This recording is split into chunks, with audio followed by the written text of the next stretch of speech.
Crying in sports is a part of the game. I cried so much. It's just what it is. You strike out, the kids is crying. You know, you're frustrated and you don't know how to express yourself yet. So you're crying. I said, don't let their tears move you like that. Because one, he's going to cry. He's going to get us a workout. And then we're fine. He's going to bounce right back. I was like, I cried all the time. Yeah. Like, you're just angry. It's pretty interesting.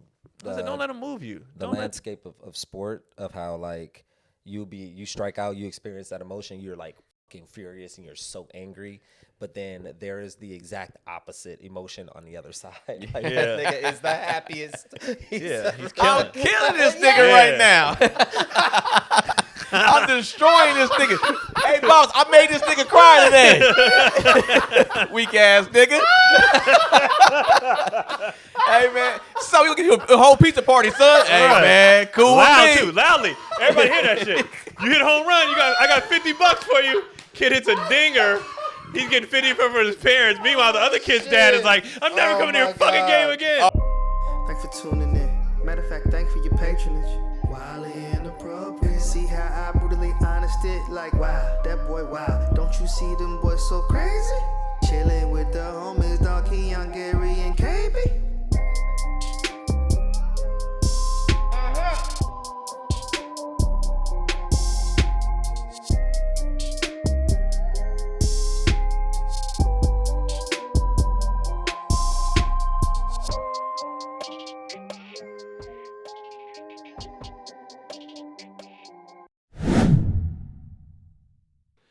But I do think like even like retard, I think it's a word that never really went away. I think that people got sensitive about it and they tried to like suppress it, and people were just like, and I think people just like they kept saying it to a point. It's like we don't care what y'all have to say. Yeah. So it's just like it's not even making a comeback. It's just that people are just like, you're not gonna stop us from saying it anymore. I don't think any of these words ever stopped. They just stopped out loud for a quick second.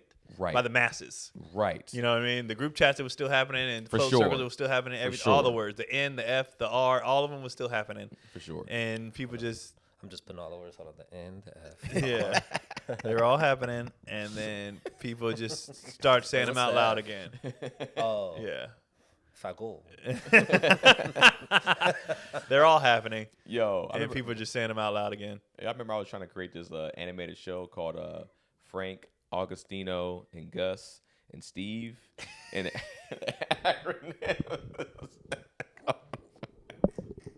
Wait, what? Oh, Gus and Steve Fags? Yeah. Oh, okay. And it's just like, that was going to be the name of the show. Which... We're like, it's not. I mean, it's just the acronyms of their names or whatever. That's hilarious. This is back in like 2000. This is when I was at that North Hollywood spot. Mm-hmm. Yeah. But yeah, man, good time. That's hella funny. Yeah, talk about what you. I mean, especially on stage. It's like, I'm definitely. I'm about to scrap this set I've been doing and then do majority of a new set. I was doing this gay bit in Atlanta. Oh my gosh, nigga, it just wasn't hitting. On some of the cities, it was getting like applause break. You know how the laugh build because they're like, wait, whoa. You think they were over it? No, I think Atlanta being over called gay. That's what I mean. Well, because here's the thing. I wasn't even saying that Atlanta was gay. It was really, I was doing a bit about like, I don't want to really go too much into it, but I think you've heard it before. But it was like, like how we're just not as, everybody putting all the homophobia on black people. And then I broke down the different races about the joke. Remember you saw it online. You were like, that was funny. I wasn't expecting that. It was like I said about white people. But it was just like, they were kind of just like, they laughed, but it was just like, I did it in other cities and they were like laughing hard. Yeah. I made the pivot to stop doing it like the last show or two. But it was just like, one, I was like, do I have to either make it to where it's just funny no matter what? Or that's what I do. You gotta, if it ain't, if certain audience, it's not palatable to a certain audience, and that's my new challenge. All right, how I make this work for y'all. So that's why I was doing, and for what I'm doing right now too, I know I got to shoot this hour. So I got to run this. Yeah. So I can't be afraid to do this on a cruise ship just because you're not supposed to do certain. I got to do this. Yeah. Because I need this hour to hit. Everybody going to see it. This is now for it's no longer for a specific audience. It is for, so this joke got to work with every single audience. And if I got to tweak something, I can tweak it. I'll make it work. And how many times do you say the F word in it or the R word? The R word? Like 3, I think. Okay. I'm not sure. My last 2 ships I've done, a Down syndrome kid came up to me and was like, "You're hilarious." I feel represented. After making fun of them, not even making fun of them, just talking about them. And then a gay dude came up to me the last time. He was like, "You're so right." Blah blah. And then I had a lot of older white people. You know what? We need to talk about this. We need to blah blah. And then of course black people were just fucking with it. The shit I'm talking about in the hour, I'm touching on all this stuff, and basically it's just like, who are we kidding? Like how we just said everybody's still doing it. Like why are we lying?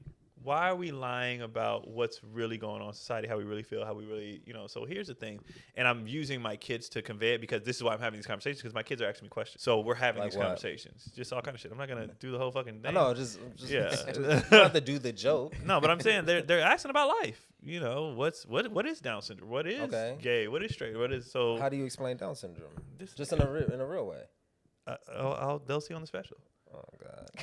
Like, how would you explain it, Gary? Your kids are getting right at age. He's not. He hasn't asked about Down syndrome. That's why I'm seeking guidance.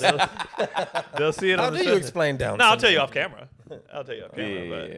No, it's just because I have bits on like all these things. So I feel like at the end of the day, we've seen so much content online. Like I said, Keon and I always fucking toss videos to each other. Always dark, nigga. Why is this in the world? So funny. And then you go to the comment section, it's 5,000 comments. It has 100,000 likes, probably 1 million views. So and it's the comment section is insane. It's funnier than probably a comedian can ever be too. But it's just like one of those things where it's like, did the world ever really suppress this for real? Because this stuff has never stopped.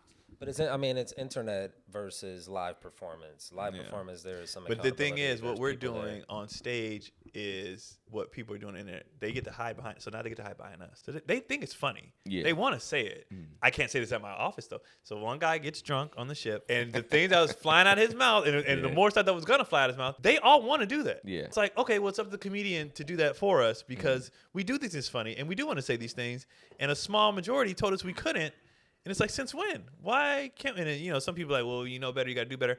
Don't go hurting people. Don't go doing stuff out of malice. But if we're laughing, we should be able to laugh at every single topic and every single type of person. Yeah. I think it depends. I think if there's certain subject matter that certain people aren't qualified to really have an opinion on, I feel like.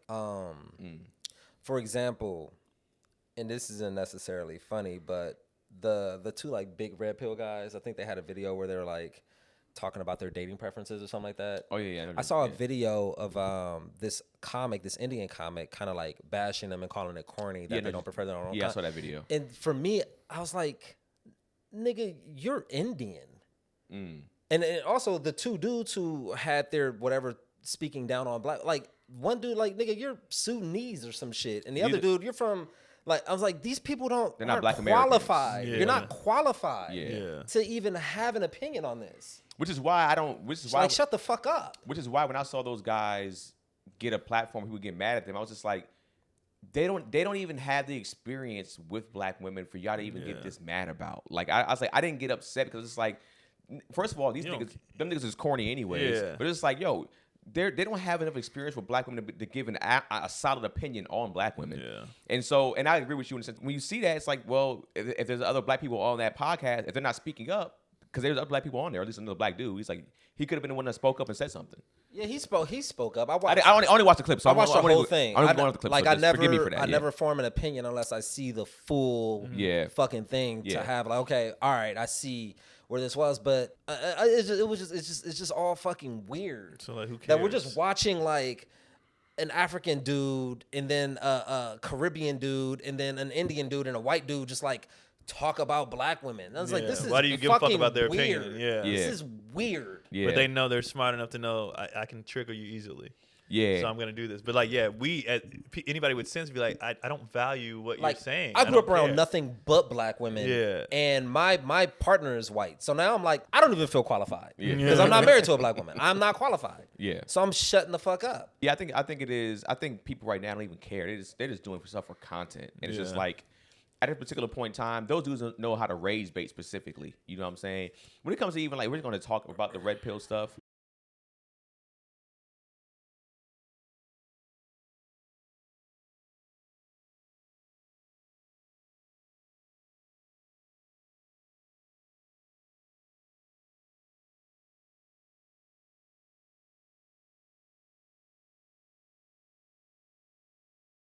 I can look at those dudes. You can tell that they weren't getting the proper amount of attention from women growing up to even still give a qualified. Because my thing is too, it's like when you get attention from a young age going into adulthood, you look at things differently. Now when your attention all comes because you got older and then you got money, you look at women a certain way and you don't value them the same way either. And I can tell that both of those dudes didn't consistently get women, specifically beautiful women. I don't think that matters. I think it validates their perspective because they are speaking to an audience who were those who did not get women growing up, and now they have a decent career, and now they're in the dating marketplace. So how do those guys adapt to existing as people who may be insecure or may have your own your own preconceived notions of like what dating is, et cetera, and your own follies, your own failures, like being simped or being whatever, yada yada. So I think they do have the proper platform to speak from their perspective of how they adapted to now I'm dating and now I'm desirable. How do I navigate that terrain? So I think it is valid. That stuff, I haven't seen it, but if you're talking about foreigners, that don't even apply. It's a whole different game. You know, when I hear the podcast with the accents and stuff, I'm like, that don't even apply. Yeah, it's a whole different world. Yeah. Why do y'all give a shit? Like, that's not even our thing. Yeah. But I mean, it is, but it isn't, because the world is like I can't comment on. Changed now that I can't comment on. I've never dated a girl from England or Africa or Egypt or like I've never. I've never. So I don't know how they act. You know what I mean? Same. They're still not accountable. They're not accountable in any country. Well, that's what you hear about the passport. Yeah, you know passport bros are a thing for a reason. So that. But I don't even know if that, like, even that whole concept. It's like, what are you looking for? Right. And I think the internet has given everybody a unrealistic expectation of life. Yeah, 1,000%. And not only that, the internet makes people believe that everything is obtainable, and that is not true. To answer one thing, a lot of times when you can go into those other countries, and then also like I'm an American, so they want this, right? For sure too. But I think too, I think people don't understand is like when you go over there, of course they're going to be quote unquote docile or just nicer because one, you are American and you can probably change their lifestyle because you make more money even compared to their men.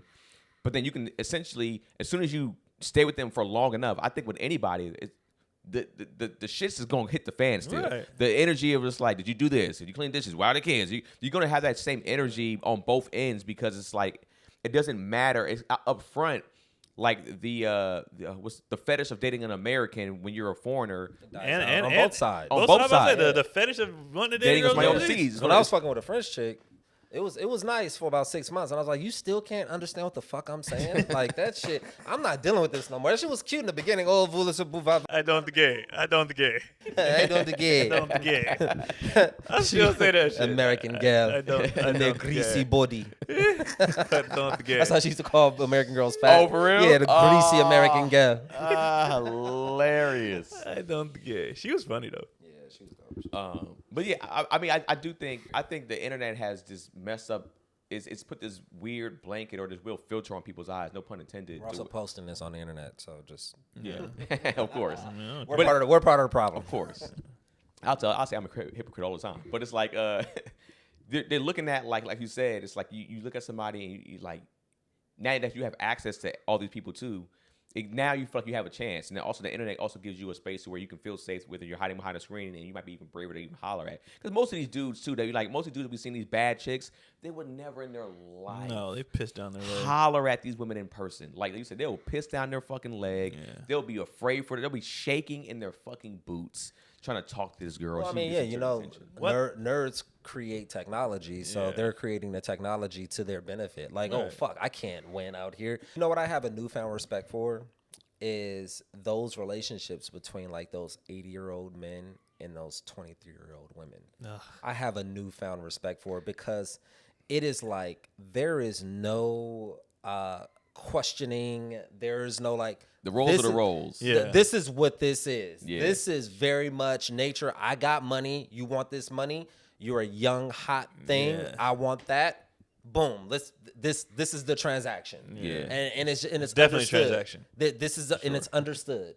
Like there is no, I wonder if she really likes me for me. Like, nope. Nigga, she want that bread and you want that pussy. And boom, that's it. I think as long as both people know and there's no like, well, you still gotta like play the game and try to lie your way through it, But ultimately, that is like the internet just gives a lot of people a false sense of reality. Mm-hmm. They think it's like real, and the thing they get mad over. Most of this stuff is staged. Most of this stuff is for. Why are you investing so much? Like you said, we're on the internet, but you can tell we're being genuine. We're not, right? We're 3 comedians. You're growing, which is why we only get 2,000 views. Right. Continue. But it'll grow. It'll grow. But I just be like, you guys, like, come on, bro. But you're right, because like I had this discussion, I think on TikTok one time, where just like a lot of the people on there, when they're speaking, like I don't know if it's actually called pink pill, but I'll call it just pink pill for the sake of calling it that. That'd be the woman version of red pill, right? In a sense of like, some of those girls are acting this particular way about like how men ain't shit and don't date this certain type of guy, blah blah blah blah, and those women are literally dating those type of guys, and they're like literally in a relationship. They're paying for this nigga's lifestyle, and they're taking care of the household, and they're saying. And maybe they're saying it to try to like, reach out, but like they're speaking out loud in a space where it's just like, I'm screaming for help through these videos, but I don't think it really is. I think they're just like, they understand that they're making money off this shit. Like some of these people on both sides, bro, on TikTok, they're pulling in like $5,000 a month or more off this red pill, pink pill bullshit. And they're just like, nigga, if this is feeding my family, I don't give a fuck. I don't care if this is true or not. Ultimately, it all comes down to entertainment value. Right. So with entertainment and with a hypersaturated industry, it has to be big. Yeah. You got to figure out a way to set yourself apart. It has to be big in one direction or big in the other direction of like, the funny Marcos and the old girl who was just like completely deadpan. Yeah. It's like one or the other. It's like it has to be fucking extreme. And that bubble has to burst at some point. So do you feel like even studying thumbnails, like how do you curate a thumbnail properly to bring into drawing the most people? It has to be, you have to use words like it's fucking, it's insane. So would you say that, because like we said earlier, we don't pick an extreme side a lot of the time. We're kind of like, we're guys that are like, we're being honest, bro. We're being honest. We're being logical. I am. So in that, and sometimes we might have extreme opinions about certain things, but since we're all three mainly logical in that sense, do you feel like that's where the slow build or the struggle in general? Do you think that can be a thing? Because do you think it's gonna be more of a slow build, or it's not gonna ever hit that spark like those other extreme sides are? I don't know. That's. I mean, I think we would have to hit in some other area, and then people come back to this. I think with just the format of what we do, the landscape is like very much like self-help. Like, what are you offering in terms of like helping or being like a big name and the nostalgia of like interviewing, former sports stars, et cetera, et cetera. So there's like those two things. Or we're not doing like tech reviews type stuff. I think like we always say, there's an audience for everything. We're not doing crazy. So I think once that bubble bursts, people will start looking back towards like what's a human fucking interaction. There's an audience for everything, and like you just said, there's a. We talked about the cancel culture. It hit its limit.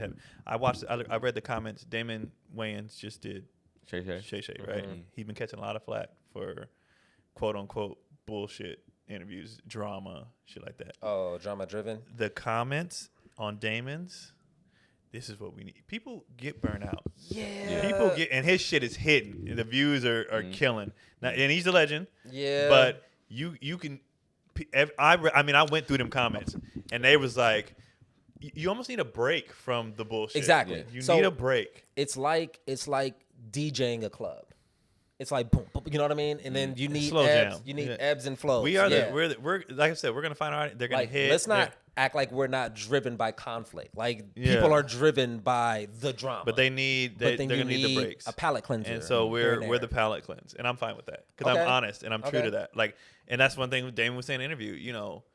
My whole thing with this whole career is as long as I'm me, I don't give a fuck. Yeah, because I don't.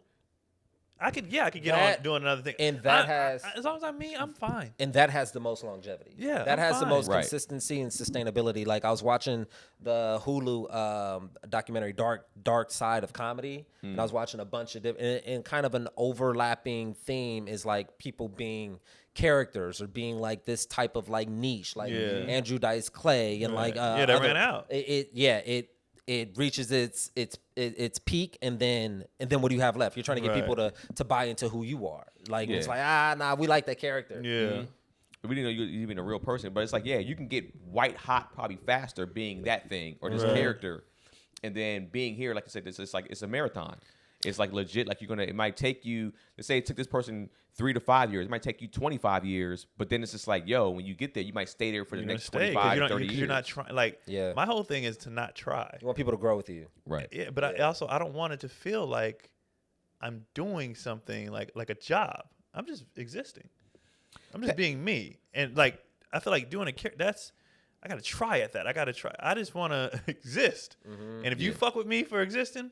Fantastic. Also, too, I don't want to have to. Let's work. Yeah, I don't want to have to get tired of doing that character, or every time you see me now, I'm mad at you doing a particular quote when you see me, like da. And it's just like, man, you want a picture, bro? It's just like I want to be able to, like you said, be able to exist in who I am. So people see me, just like, man, I like you as a person. Like I just like that one interview I did about mental health, and then one interview I did about vaginas looking funny looking. It's just like there's all that stuff that's like that works in who we are as people, and it's like we're not these cartoon characters, because it's like for me, with somebody like I have really strong character work. I know my character work is very, very dope, and I'm just like I don't lean into some stuff because it's like when niggas always tell me to bring back even Bernard Pusher Williamson. It's that was the best. I think it's a dope character, fucking funny. And I'm just like, man, I know for a fact if Bernard would have blew up, that's all, because niggas still see me now. You would have been in great shape too. Shoulders would have been leg would have been shit still. Lower body still would have been shit. But I think that too, and I still want to do some stuff with them. But it's like, I don't know. I never wanted to be locked into only this thing, and that's people see you like, cool. Put the costume on, and it's just like you like, bro. But is that what we are? Are you a product? You are pushing a product, and ultimately, people either gravitate towards a character or gravitate towards what resembles themselves, what they see on stage, or even what they might want to be. I get that a lot, bro. I inspired to deal with things like you do. Okay. To have your outlook on life and just, like for some too. Well, then you got to go back and get a father. You know what I mean? It's so like, I was about to just say that. Look, like not even trying to make fun of him, but like. Do you have a dad? Like, bro, I've gotten those kind of messages where like I didn't have a dad. So when they watch either Daddy Issues or this, bro, I'm out here lost.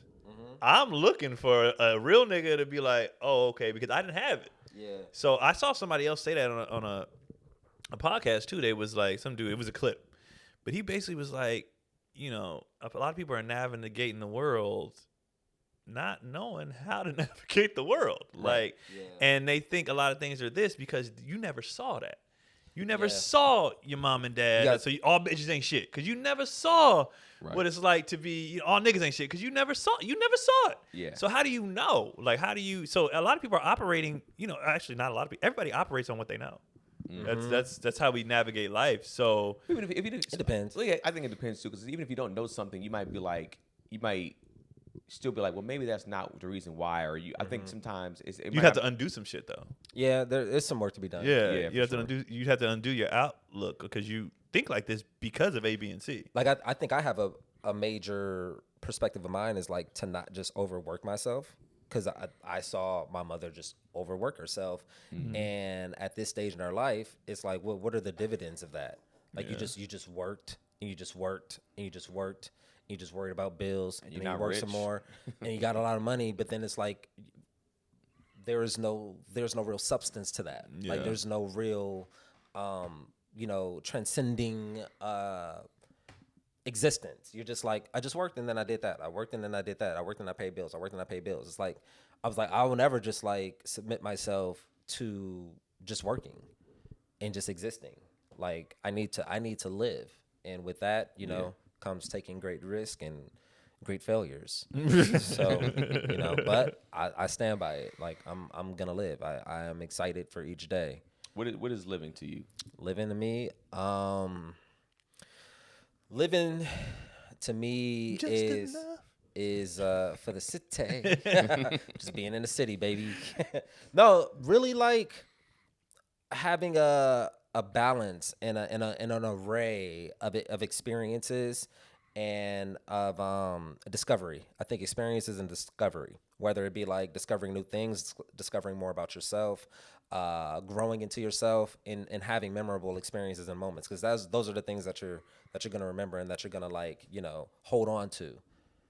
Yeah, I would agree. And preparing these low niggas, man. These low hoe ass niggas. Pushing thought.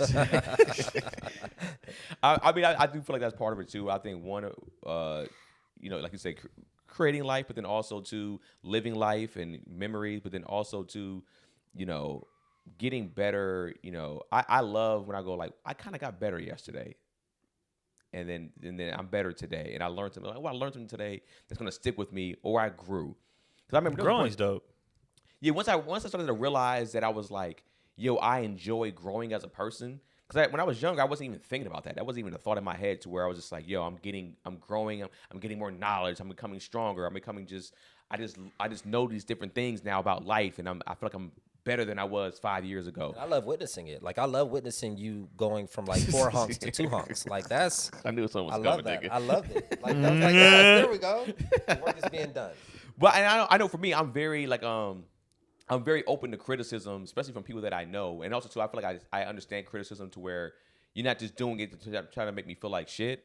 You're doing it to where it's like, all right, and I can accept it and be like, I'm actually trying to get better, and I can be like, wait a second, you're just saying that to be funny, or you're saying it to be like, nah, nigga, like be careful, like my boy Brandon Lewis with the honking shit. I think I did one time. He was just like, nigga, you're in the South, like we talked about in the previous podcast. It's like in the South when everybody's open carry.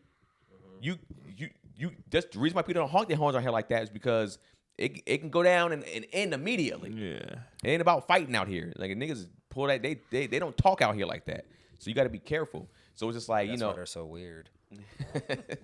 But that's the thing. It's just like, you know, it's like I kind of knew, but when he said it like that, I was like, oh shit, I can't operate that way. I can't be like, what is this nigga doing? I can't be like that because it's like, hey man, I saw that facial expression you made, boy. I'll show you something. You know what I'm saying? In your life. But it's like, yeah, growing, you know, so I think that's just a dope part of it. What would you say, yo, what is life to you, Keon, or living is to you? Yeah, you guys Couch, pretty TV, much name it. Growing. Some head. You know what I mean? Getting shoulders bigger, nigga. If I could get a suite where my kids can hit home runs and I'm just laying on the couch. I've been having to talk this nigga off the ledge every day, bro. I'm like, he's 5, bro. I've been there, bro. I've been there. I was like, this nigga has no talent. I've been there. This nigga, hold on, let me show you this. I was telling Cotty, I said, I wish I had a friend who had a kid right before me to walk me through. Because, nigga, at 5, I'm doing the same shit. I'm like, bro, they got 2 more years. Look at this nigga. They told him to run the bases. This nigga running like an anime character. Yeah. Arms out. Spread out. I'm like, what are you doing? Look at this shit. Look, run the home base. Straight Naruto, nigga. Does he watch anime? No, he doesn't watch anime at all. That's just in him. Like, get this nigga a computer, man. That's not bad either, though. You know? I told him, I said, bro, they got 7 is when you start seeing, and then the strides every year is crazy. Yeah. And I think we're so far removed from our childhood, we don't remember. Oh no, I took everything so seriously. I did too. At 5, I'm like, I gotta fucking. But I don't remember like how bad you know what I mean? Like I don't remember. I don't remember. Is there video of you at 5? I had to ask my dad. I used to ask my dad, like, you know, was I that good? Was I, you know? Now Keelan just found my dad sent my book. Keelan just found it of all my articles from age 7 through college. So he went through the whole book. So I get back off the ship.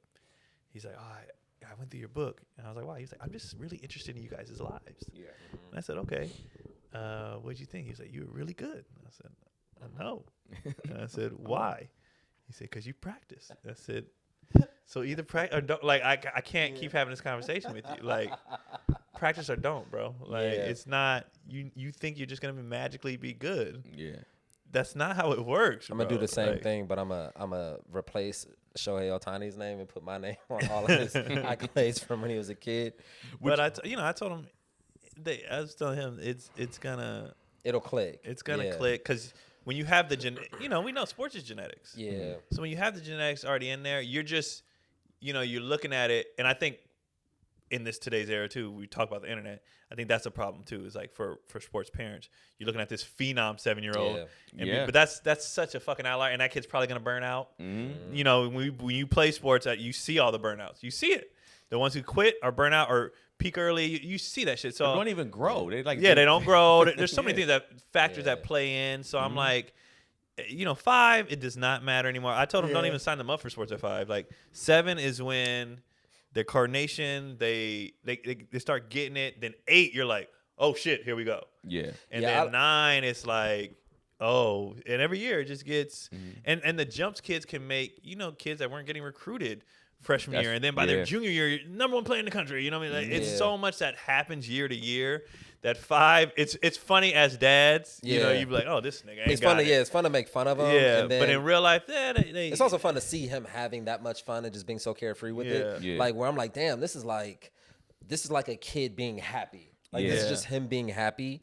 But also, like, I think some of it, I know there's an inkling of, like, me not even wanting to have any expectations in him. Mm-hmm. Like, I just want him, like, so that's why I'm just like, this thing ain't got no talent. Yeah. He ain't got no. Because once you get into it, then you don't want to be the dad that's like, 100 pushes the table. But then, they get older and you realize it's not that bad.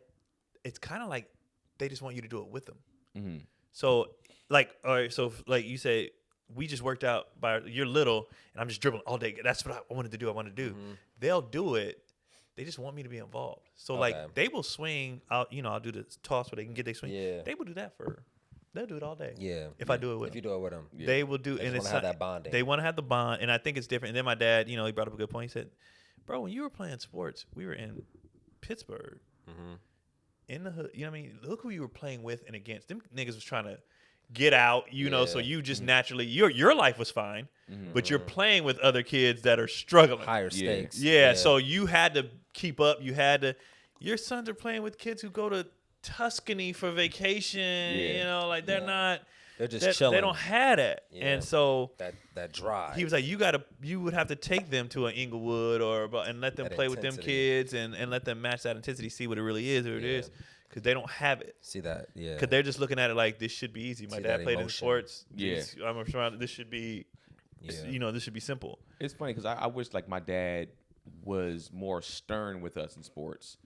Because me and Corey did everything ourselves. Like when I wanted to get better handles, I was like, how do I get better handles? My boy Terry, who had handles like a motherfucker, he's like, all I do is dribble a tennis ball all day, every day. Around campus. And when I was doing that, my dad wasn't like, yo, hey, you see, when you get better, go outside. You need to do this for an hour. It was just like, if I wanted to go learn how to shoot, when I wanted to get a jumper, I sat outside for 2-3 hours myself. That was self-motivated.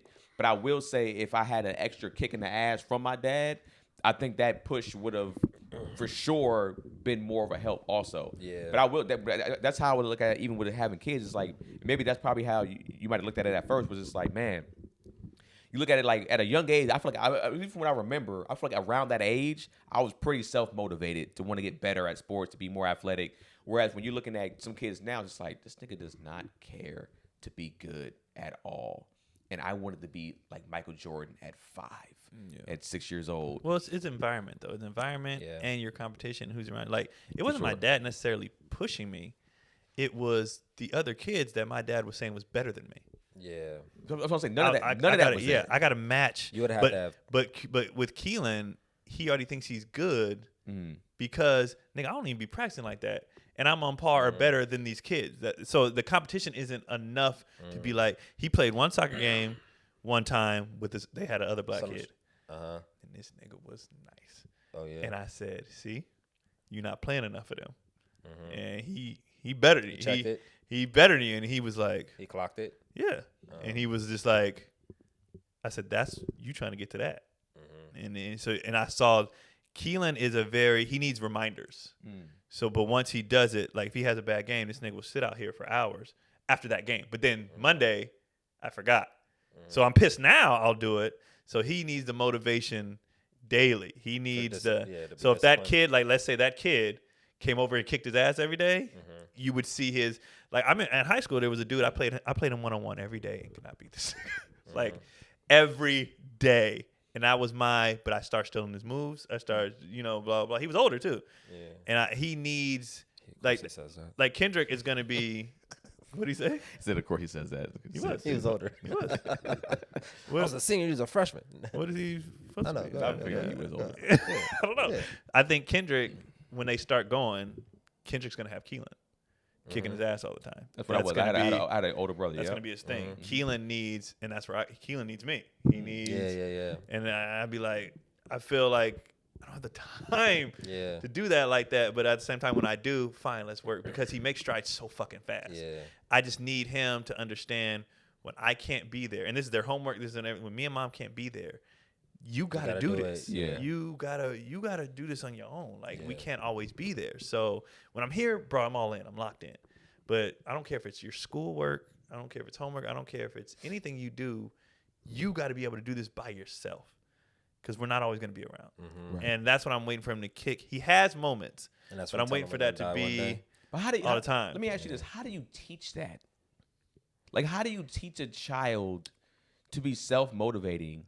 Probably create a plan. Create a planner. And not only that, I think it's just a maturity age thing because I've watched him take tremendous leaps. I used to think he didn't care at all, and now he's so fucking competitive. He's just not competitive all the time. Yeah. He's not a psycho yet. You know what I mean? Yeah. So he's very competitive. I think the thing is, what you could do with that too is creating sort of that schedule, something that is like on the fridge or something like that. Do this and that, and this and that. And so it kind of leaves him to be independent and responsible for it. So then when you get home, he's gonna want you to see like all the check marks and all the stuff that they had their shit that they do. Now, granted, he broke his wrist, so his wrist is broken right now. So he felt I had to call him when I was on the ship to tell him how to get over that mental battle.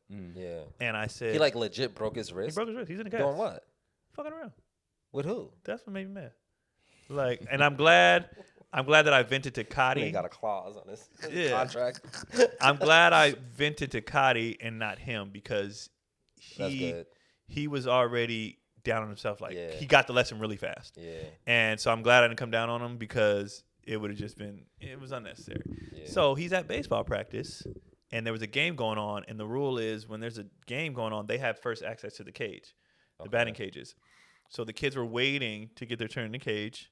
And so they said, Coach, can we watch the game before us? All you're supposed to be doing is sitting down, watching the game. Somebody breaks out a soccer ball. They start running around. Why you have a soccer ball and a baseball? Y'all playing on fucking concrete and cleats. You know what I mean? You're doing. It's not intelligent. Yeah. And then he fell, and somebody landed, broke his wrist. Yeah. And so when they called and told me about it, and I said, well, what happened? Oh, shit. And he goes, doing stuff I ain't supposed to be doing. And I said, okay, well. Now that's how we learn, I didn't. King got the phone was like, "Fuck!" And to Cotty, he played one game. We were like, we didn't spend $700. Now we got to. So now we're trying to get the league to refund and let him play in the fall and just. He didn't play no games. He's gonna miss the whole entire season. Ooh. The entire season, and he was starting to get it. His coach is like, "Fuck," you know what I mean? And so now I can't afford for him to take off another year. So we got to put him in fall ball so he can. Stay up. So now his soccer is affected because that bleeds over. Yeah. And I'm like, but he was kicking his own ass so much. I was like, because he want to play. It ain't like, he's like, oh, well, like he's in the dugout, but it's killing him. He can't play. It's killing him. So he called. What's the recovery on that? 8 weeks? 6. 6 weeks? So Cotty calls me and she said, you need to talk to him. And she said, why? Because he's mad. He's angry at school because he can't even do the recess. He can't play his games. Can't play with his friends. He's an athlete. That's what he likes to do. So I called him and I said, all right, what's going on? I don't want to go to school because I got to watch everybody else. Oh, damn. Blah. And I said, well, you got to look at things like everything's an opportunity to do something else. So right now, first of all, it's your left wrist. You're right-handed. So you can still throw a ball, pick a spot on the wall. Practice just throwing a ball. Get that rotation down. Your legs still work. You can rent balls during recess, right? Pick a spot. The soccer drill. You got the baseball and they have the goals. Go on YouTube. You see soccer drills. They just practice hitting a spot. You can do that. But that's self work. And then when you get home from school, you've already done your self practice. You ain't even got to do it later. He was like, oh, okay.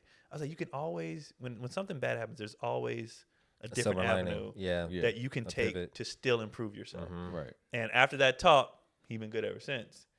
And I was like, that's what. When I got off the phone with him, I'm like, and that's being a father. Like, that's the job. You felt like a dad after Yeah, that? like, I'm like, that's, because she's like, talk to him. And then after, I said, put your mom on the phone. And she was like, what's up? I was like, you heard that? You be dad and shit. I know that gets you. She was like, yes, I do like that. But moments like that is when I'd be like, okay, this is the job. It's not the other shit. It's this is what I'm here for. Is if you don't play sports, that's fine. I'm here for the life lessons, the prepping you for life. That's and that's what you need. And when I see them, lift up from it, I feel really good. Like, because she was like, he don't want to go, and he was like, oh, so I could just practice, and then I'm still getting better, and I still, I was like, yeah, all right, cool, and I was like, bet, like we're good then. You cry? No, I just felt good. I just felt like I don't have feelings. I just felt good. I was like, all right, cool. Yeah, I mean, that sounds dope too. Because that right there is just like you said, that's just like a part of being a parent and a father, especially, and then just being like, this is what you're really here for. Yeah, it's to teach them these type of things. Because a lot of kids don't get these things from their parents, whether it's their mother or their father. They miss those moments where, that type of life lesson might have saved him somewhere further down in life, when he gets older. Right. Because he learned something there, just like, if he didn't learn that lesson, let's say he breaks something else going in high school, he just like, he sinks down, gets depressed. He's like, nah, cool. This hand happened. Now it's like if it was actually his throwing, Richard could have been like, you know what? Hey, man. Work on your left hand. Work on your left hand now. Your left hand was weak, right? That's all you can do is work on your left hand now. Now you can be ambidextrous in a sense. And it's I told this Friday, everything I talked to them about, it's not for sports. It's life. It's life lessons. I would have loved for you to be like, just like an old school dad, just like a walk it off? Dad from the 80s. Yeah, walk it off. Put we police. We don't get sad. Put a Band-Aid on it, nigga. That ain't in our DNA. Are you a police? Yes, Say, take the cast off. You're disappointing this family. Take the cast off. Feel it. You gotta feel it. Give me that wrist. Use that pain. It's like, nigga, what? Snap the wrist the other way. Police. Drink a beer and walk it off, kid. Drink a beer. There's space for that too, though. There's some space for that. It's a little bit, toughness, Yeah, but, I mean, my dad was always in that sense, because I don't have children, so I can't speak from that perspective. I can only say what I would hope to do as a parent. Like, I feel like I would have those lessons. I feel like I'm prepared to like have those talks and be able to motivate my child. I'm excited for that type of stuff. Like, for me personally, like, I'm like literally like, man, I can't wait to have these certain milestones to help my child get through and get over. Because I just want to, my dad had those moments with us from a certain point in time, but like when it came to sports, for some reason he just wasn't. It wasn't like he signed us up because we wanted to play, but the connection of like helping us hoop, because my dad wasn't. You should have told him that, Dad, if I get real good at this, I can get pussy off this. No, he'd have been all in. Shit! My dad's sport was women. It was literally like I could show you how to holler at chicks. Yeah. My dad was like he watched sports, like he watched basketball. He watched, like, he was a Knicks fan, a Giants fan, or whatever. But it was just like when it came to like playing, like I said, we beat him pretty early in basketball. And after that, he's like, all right, nigga, I ain't got nothing for y'all. Like, Dad, I don't need to know how to talk to him. If I do this real good and I can shoot, they'll come to me. He's like, they'll come to you? Out there, the headband. Let's go, put him up, son, 500 a day. Nah, fuck all that. My dad would be like, for real? He would put his own headband on. Remember getting an adult league. Change it. He would have definitely got into an adult league, shit nigga. For me? Hey, man. Oh, shit. Where the hoes at? They ain't no hoes at no adult league, nigga. Ain't no hoes at no adult league. Just wives that don't want to be there, bro. Right? Just hella wives that don't want to be there. Oh, girlfriends and shit. Chasing his dreams still, you fucking loser. Yeah. What's crazy is, though, I will say, I think it's very important to have, either your father, siblings, or friend group to cuss your kid out with before coming to them. So like I'll go in the group chat with my brothers or my dad, or like I said, me and Cody on the same page. We fussing. And my brother and my dad always be like, man, he's 7. I was like, nigga, that's why I'm talking to you. Right. I'm not gonna come down on him. So let me get my shit off. Let me get my frustrations out. Yeah, let me vent. let me cook right now in here and let's laugh and shit like that. I'm not gonna tell this nigga he's like that. No, I'm not gonna destroy him like that. But in here, I'm mad about the money. I'm mad he was doing something he wasn't supposed to be doing. I'm mad about all that. I'm not gonna tell him that. He feel bad enough. So I told my brother, that because he said some smart ass shit. I said, are you purposely not hearing me? You being a smart ass. And he was like, he was being a smart ass. And my dad be like, when my dad said, I'd be like, nigga, the nerve. Yeah. Because you said the shit to me. At least I'm talking to y'all, bro. You were saying that shit to 9-year-old me in the car in the back, nigga, with a tear coming down his eye because I didn't play good enough. And it's like, nigga, what the fuck are you talking about? My grandkids, though. Nigga, so? Yeah. Nah, man. But that's what I'm talking to you. Let me cook right here. I know how I am. I would be, rather than be like in your face, I would just be distant. Yeah. If I was like this, I would just be super distant. And I feel like he would just be doing shit to like, try to get my my praise and my approval and my attention. They want it to. And I'd just be like, because that's how I was when I was coaching. When I started coaching high school, I'd just be off to the side with my glasses on and have my visor down and just few words. Because you don't want to, I can't. I'm not cussing nobody out. You know what? I'm not praising nothing. You know what's crazy? Chilling. I think that hurts them. Oh, it does. But then, ultimately, at the, they're 22, they're going through all their trauma and stuff. And it's like, Dad, you never gave me, you never praised me. And I was like, I just wanted you to be great, son. I wanted you to be great. Just want you to be a better man than me. You ain't going to be shit neither. God damn, bro. You ain't going to be shit because I ain't shit. Yeah. There's truth to that, too. I just wanted to be a better man than me. I remember one time, Hold on. 5 Heartbeats. 5 Heartbeats. Yeah. I remember one time I told them after a game, I said, you know what, guys, I quit. I said, you don't listen. So y'all do what y'all want. I'm talking just like this. Yeah. I don't know how else to say it. Y'all do what y'all want to do, man. If you want to be good, you know what to do. I'll give you the steps. If you don't, that's fine. I'll just watch your games and we'll just do that. I'm talking like that. Nigga, Cody, we get home. I'm in the room. Cody, what you say to him? I said, what are you talking about? He's over. He's in the back. He's got tears. Yeah. He's playing all hard. Yeah. I told him, it's up to him. It's his call. Yeah. She's like, he wants to, your approval, blah, blah. I said, and I told him what to do. I told him, if you play hard and you try, that's fine. Yeah. It's when y'all lazy that I don't effort, like. Man. Yeah. You fail at your best, fuck it. You failed. Mm-hmm. Failure, sports is failure.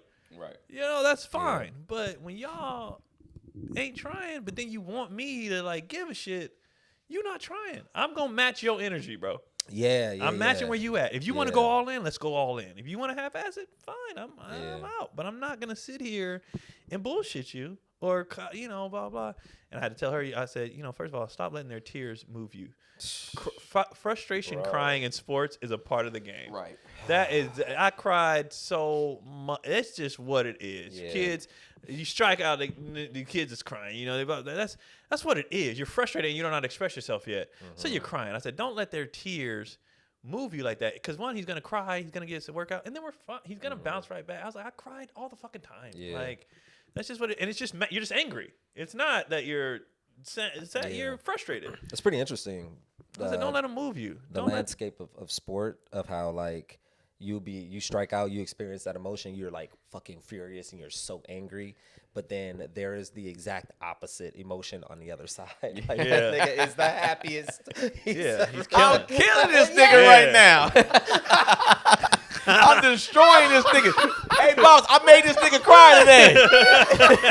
Weak ass nigga. Hey, man. So we gonna give you a whole pizza party, son. Hey, man. Cool with me. Loudly. Everybody hear that shit. You hit a home run. I got $50 for you. Kid hits a dinger. He's getting 50 for his parents. Meanwhile, the other kid's dad is like, I'm never coming to your fucking game again. Oh, man.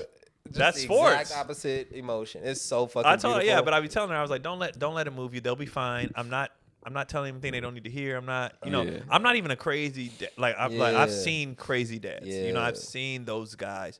I was like, he's a sensitive kid. He's very sensitive. And 2, he's just, don't let that shit move you. He's gonna cry. That's a part. He's gonna cry every season of every game until he gets to a certain age where then it's no longer crying. We can have conversations. We can. You would think that they would be a little more callous and hardened towards tears, given how much they cry.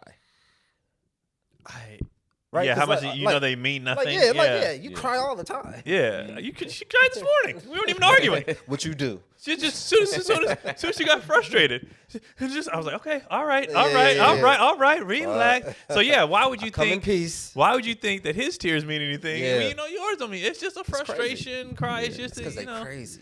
It's like you said earlier, women are like children, man. It's what you said. I didn't say that. I didn't say that on camera. We said that off camera. I got a son and 2 daughters.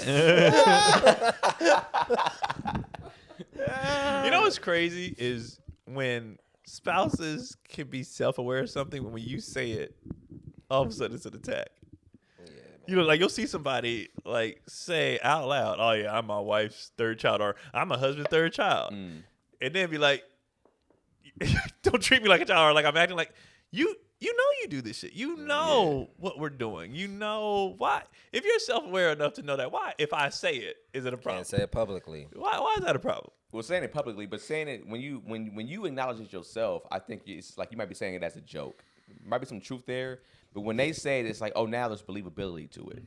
So it's just like, you acting like a kid. You're like one of my children now. It's just like, hey, hold on. I say it to mess around, but you really believe that shit? Like, yes. Yes. But when you say it, it's not like I think I'm better. It's just dealing with you. I feel like sometimes I'm dealing with, like, as far as trying to explain things, the emotions, I don't deal with this with grown men. Right. I only deal with this with kids and then women. So therefore, I put the 2 together because grown men ain't doing that. So the only time I experience people crying when I talk, or frustrated of not having things conveyed, or is dealing with you and the kids. So that's how I feel about that. But it's not saying you're a child. It's just like dealing with you. I feel like I have to navigate it like I navigate when I'm dealing with the kids. Yeah.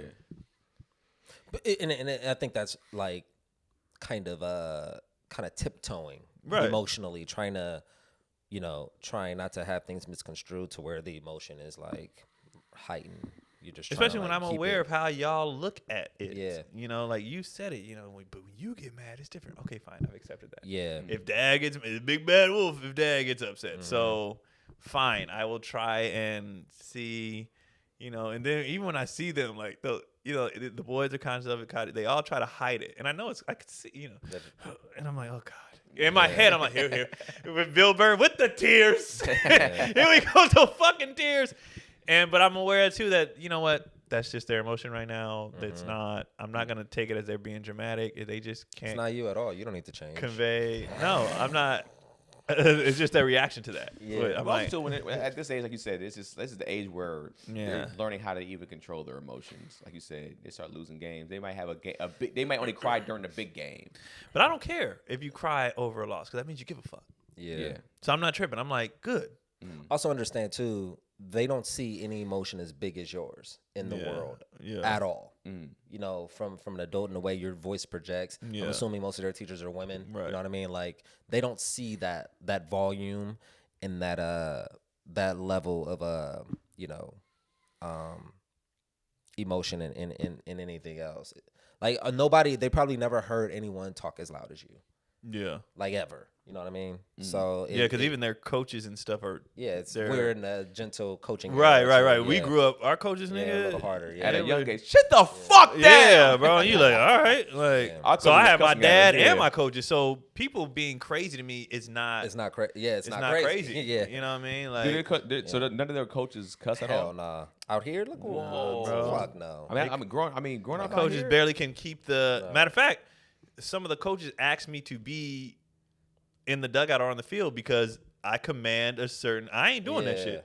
There were some kids yesterday throwing rocks at the game. I didn't know these kids. Yeah. All I heard was, let's throw them out the car. I said, y'all better not throw a rock. I immediately was like, y'all better. Matter of fact, that's a black voice. I said, matter of fact, put the rocks down. Go do something else. And, Yeah. and she looking at me like, am I supposed to listen to this man? And the dude was like, okay. Yeah. I was like, don't throw another rock. Like, that's just what I'm going to do. Yeah. And so with these kids, I'm not for the gentle. Yeah.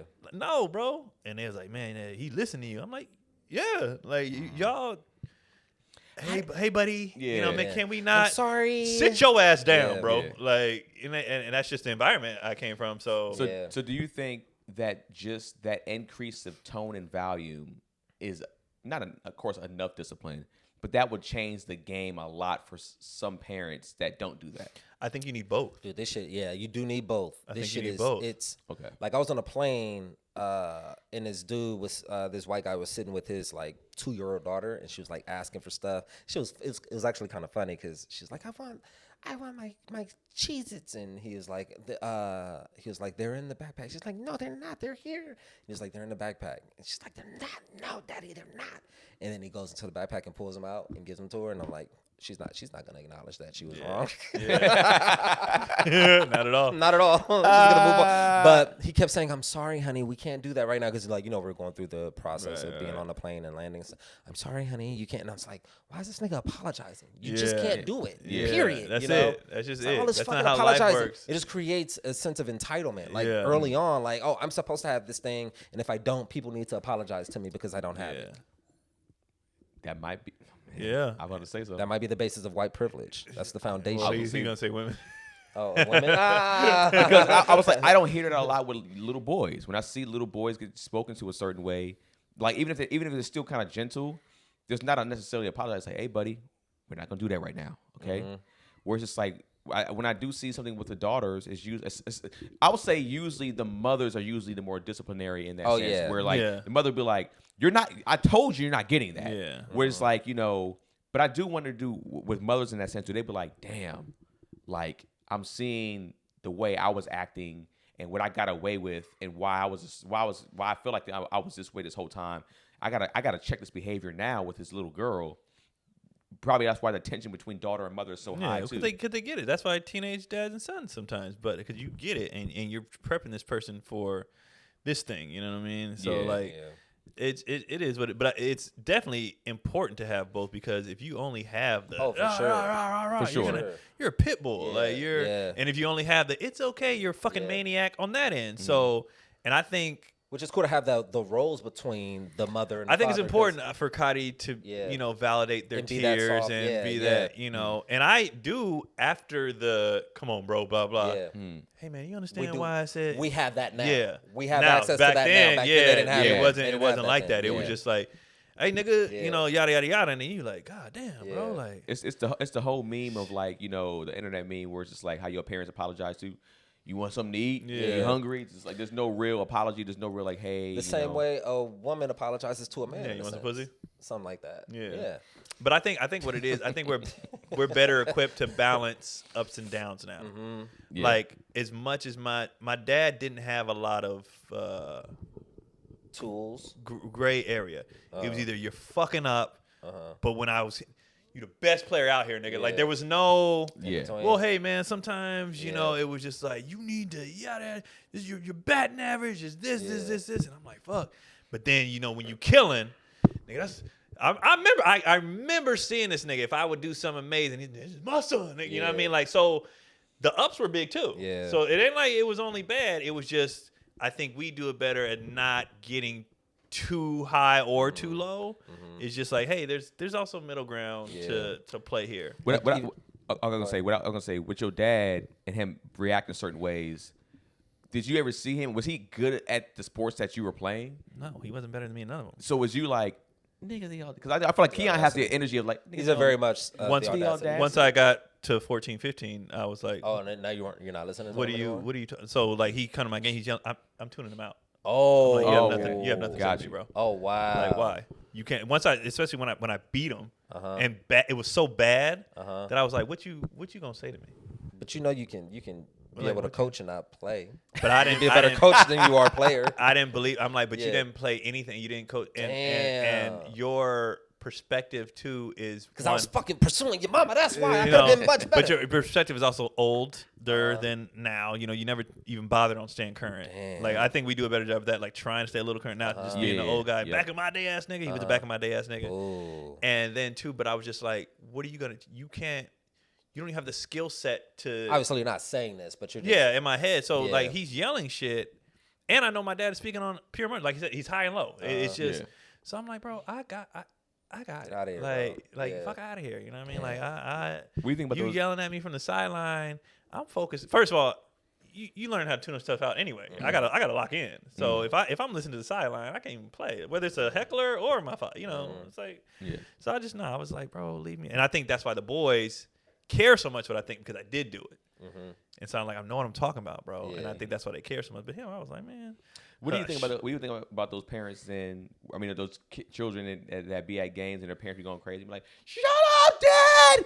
Shut up, Mom!" When they're like in the screen. We have one of those on our team. Oh snap, for real? Shut up, Dad. Shut up, Mom. He's insane. Okay. And they be like, you're the only one that kind of talk to him, but even he's just insane. And what do you think he has? I don't know what's that home life and what. There's a lot of. Or do you think he has like a chemical imbalance? I think it's probably parts of a lot of things. Being biracial, being raised by a white mom. You know what I mean? I think it's. Is his dad around? I ain't never seen him. Oh, okay. You know, so that's a huge part. Even that's why I was talking about the balance. I think it's that. I think it could be. You know, this kid got some anger issue. You know what I mean? I think it's a combination of things, and that's why I try to deal with them. But it's like it's like, bro, relax. Like, dude, it ain't that deep. You know, you gotta. That ain't. It's the only way my dad will come back. I'm talking to I'm talking to him after one game, and I said, bro, this is not how men act. He said, I'm not a man. Oh, I said, let's go. Right. That's what he said, right? Young nigga, let's go. He said, I'm not a man. I said, but one day you will be. And so what we're doing is we're prepping for that. We're preparing. You should have been like, nigga, I'll beat your ass.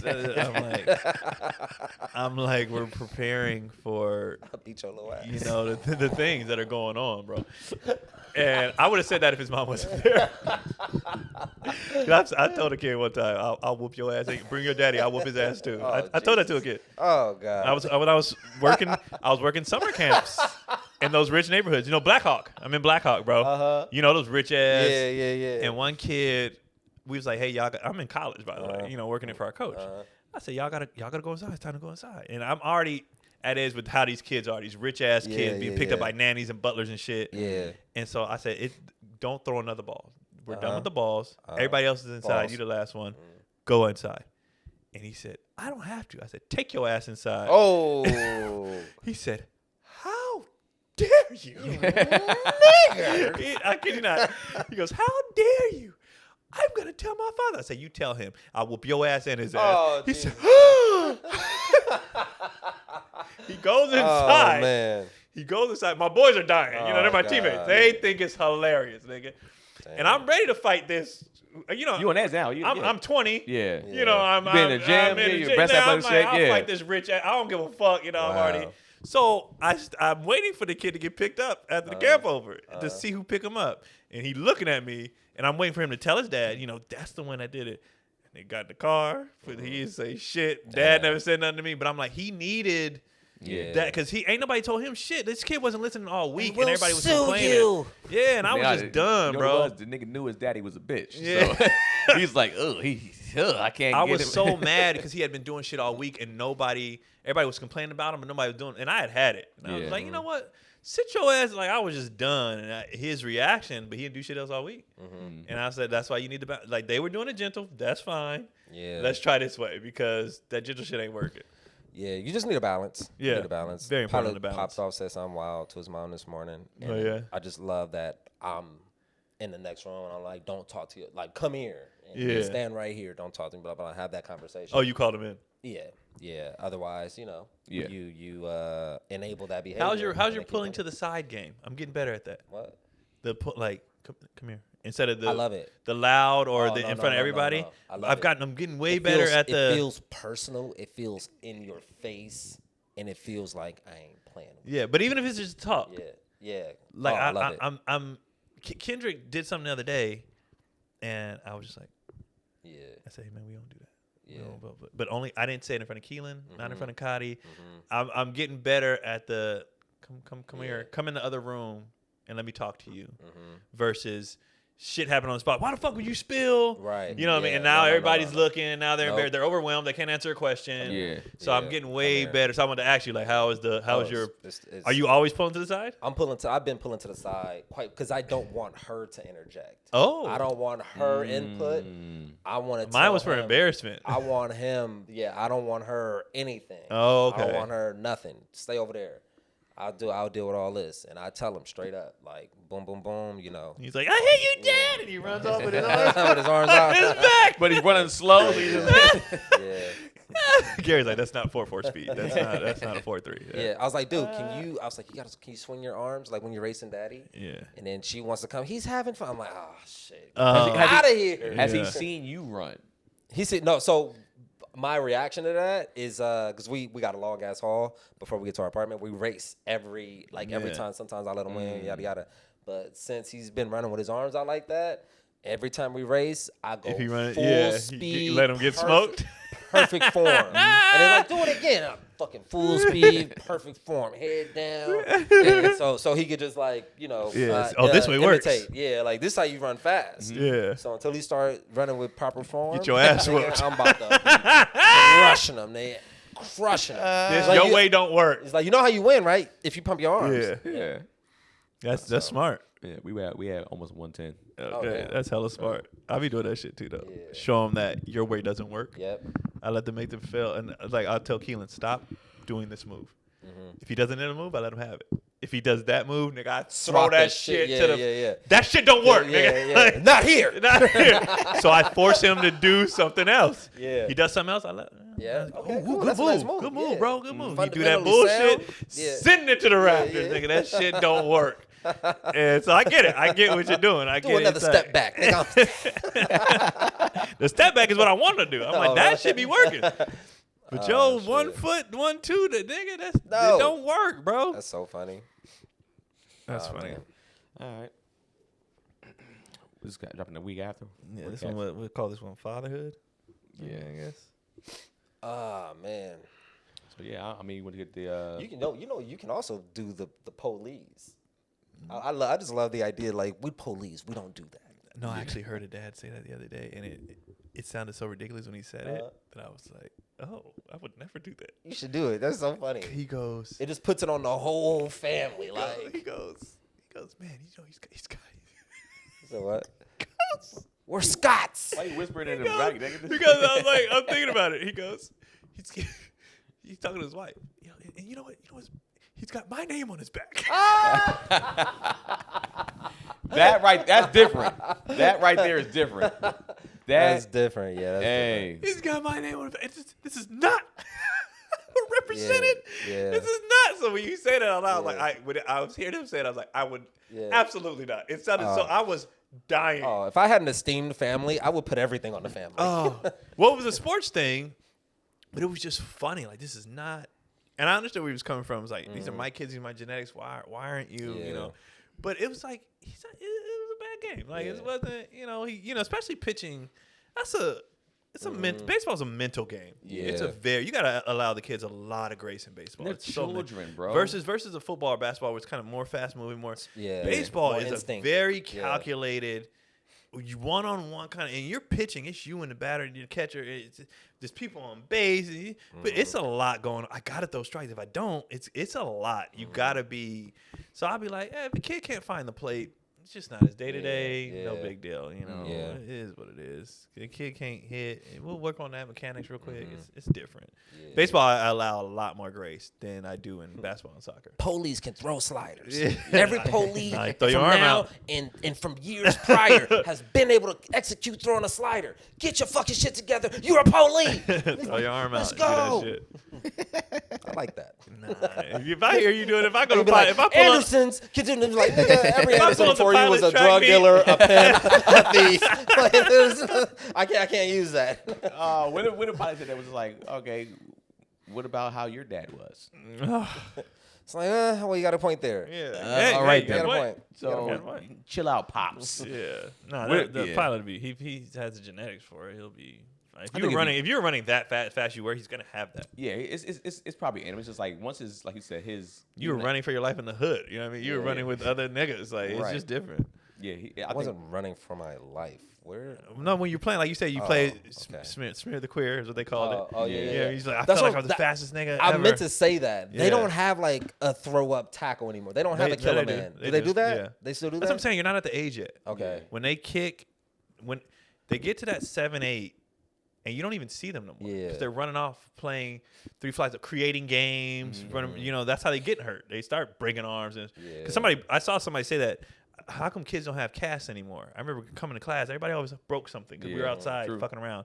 I said, my kid broke his wrist right now, fucking around. Like, they still do it. You just, it's the age, you might not be in an age group or around kids like that. Yeah. So Pilot, he's not going to be doing that. And then he's going to get older and have his teammates who also have older brothers and shit and they're going to be, I have to stop them sometimes from doing them niggas playing a game. You remember Butts Up? You throw the ball against the wall. They're playing with a hard ball.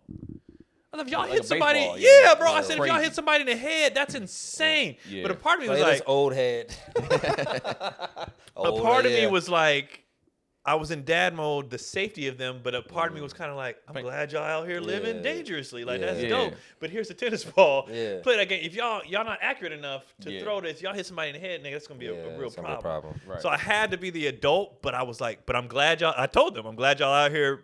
Being boys though, like playing outside games, but you can't do that, bro. That's not responsible, and I can't allow this to happen. Reckless. Yeah, it was reckless as shit. Playing Butts Up with a bro, that's crazy. Dog. That's crazy, but it is what it is. Thanks for tuning in. Yeah, another week. I still need a job, so Jerry gonna be on. You're out with Irene though, right? Nah, I'm not. I'm not touring enough, and then there's like really no writing work, so. Okay, I'll get you contact for the other so you can be out on that walk. I got to be for the pivoting. Yeah, but I am gonna film an hour special. Oh, wow. So nice. Yeah, I'm gonna film I'm Same not sure company? yet. I gotta put it. Are you doing the one man or? I'm gonna do a half hour of like just straight jokes, hard stand up, and I'm thinking about doing like a cool transition into like longer form. I don't know exactly what that's gonna be, but something kind of cool, something kind of dope. Yeah. Yeah. So stay tuned. And then I'm out the game, baby. What's that? All right. Now we all right. Yeah. Look at it. Have we been putting our dates and shit in? I gotta try to grab flyers. I'll grab some flyers. But I mean, I can put the dates in the comment section. Want to send me something? Just send me whatever. Okay. I can put it in the comment section, like where we're gonna be at and all that stuff. Thanks. Keep tuning in. Tell someone, share, like. Yeah. Bring your spouses in. Subscribe and stuff like that. Yeah. All right. Peace.